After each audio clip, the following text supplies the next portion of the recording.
Liberal. Directing traffic.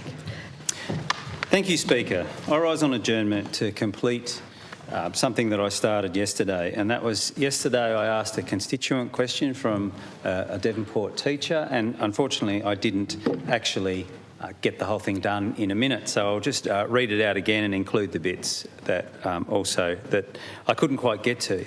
So the question was, what other job would you get verbally abused, bitten, spat on, hit, punched, kicked, all the while you are trying to keep yourself safe as well as 27 or so others, and also be teaching these students to the curriculum?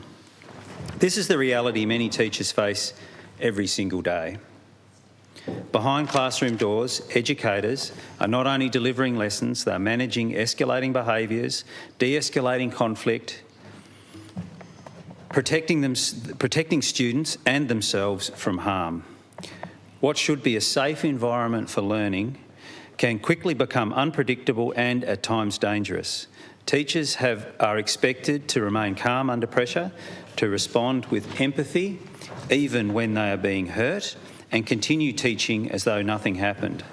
They carry the emotional weight of these incidents long after the bell rings, often without the time, resources or support they truly need. Yet despite these challenges, teachers keep showing up. They show up for their students, they show up for their communities, and for the belief that education can change lives. But resilience should not be mistaken for acceptance. No one should have to endure violence as part of their job. It's time to recognise the realities teachers face and ensure they are supported, protected and respected, because a safe classroom is not just essential for students, it's essential for those who teach them. So I just thought I'd put that whole thing on the record.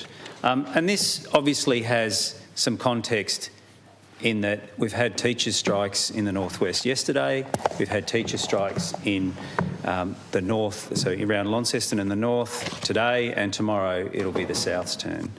What I'm trying to highlight here is the issues that teachers face in schools, and I would also, others around the teachers, so the teachers' aides, for example, they also are impacted by violence, increasing violence we see in schools. They can also not be forgotten. The dispute at the moment is not simply about pay. It is about their conditions as well. And violence in schools is something that is escalating. The teachers are asking not just for extra support in the classrooms for dealing with students who have a whole range of issues. They would like to see a violence program, a prevention of violence program, one that would actually work, but also trying to address the underlying issues by funding of things like social workers, school psychologists, and so on, so that this violence does not occur. It affects everybody. It affects the other students who witness the violence against teachers. It affects the teachers themselves. It affects the other staff that are also subject to it. It affects the whole school community, really. But we are seeing there are some changes that are happening in our society that are perhaps making it worse. In terms of the way that parents interact with teachers, the way that parents interact with their own children. I mean, we could have a whole debate just on that. But at the moment, the focus of the question that I was asked to put to the Education Minister was around violence in schools. This is a real issue. It is escalating, and we really need to do something about it.